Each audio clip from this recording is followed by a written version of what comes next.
সমস্যা নেই, কিন্তু ক্ষতি করার চেষ্টা করিস না।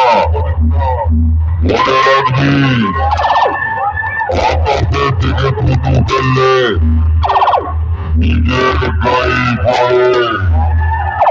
বুঝতে পারলি?